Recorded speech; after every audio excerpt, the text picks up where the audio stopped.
কোটা সংস্কার আন্দোলনে নিহতের ঘটনা তদন্ত শুরু করা হবে বলে জানিয়েছেন জাতিসংঘের মানবাধিকার বিষয়ক প্রধান ভলকার টুর্ক। এ লক্ষ্যে শিগগিরই বাংলাদেশে আসছে জাতিসংঘের প্রতিনিধি দল। এ নিয়ে অন্তর্বর্তী সরকারের প্রধান উপদেষ্টা ডক্টর মোহাম্মদ ইউনূসের সঙ্গে ফোনে কথা বলেছেন জাতিসংঘের মানবাধিকার বিষয়ক প্রধান। বুধবার এই ফোনালাপ হয়েছে বলে জানিয়েছেন প্রধান উপদেষ্টার প্রেস সচিব শফিকুল আলম।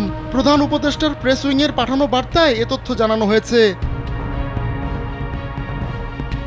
এতে বলা হয়, বাংলাদেশের ছাত্র আন্দোলন চলাকালে হত্যার ঘটনা তদন্তে শিগগিরই কাজ শুরু করবে জাতিসংঘ। ফোনালাপে বাংলাদেশের অন্তর্বর্তীকালীন সরকারের প্রধান উপদেষ্টাকে এ কথা জানিয়েছেন ভলকার টুর্ক। যমুনা রেফ্রিজারেটর, খাবার ফ্রেশ তো লাইফ জম্পেশ।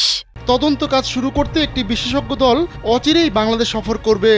বাংলাদেশের ছাত্রদের এই আন্দোলনের প্রতি সমর্থন ব্যক্ত করায় এবং আন্দোলনরত শিক্ষার্থীদের ওপর নির্মম হত্যাকাণ্ডের প্রতিবাদ জানানোয় ফোনালাপে জাতিসংঘের মানবাধিকার প্রধান ভলকার টুর্ক এবং জাতিসংঘের মহাসচিব অ্যান্তনিও গুতেরেসকে ধন্যবাদ জানিয়েছেন প্রধান উপদেষ্টা ডক্টর মোহাম্মদ ইউনূস।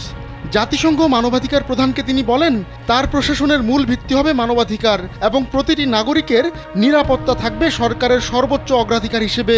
বাংলাদেশে মানবাধিকার সমুন্নত রাখতে এবং দেশ পুনর্গঠনে জাতিসংঘের সার্বিক সহযোগিতা কামনা করেন ডক্টর মোহাম্মদ ইউনূস।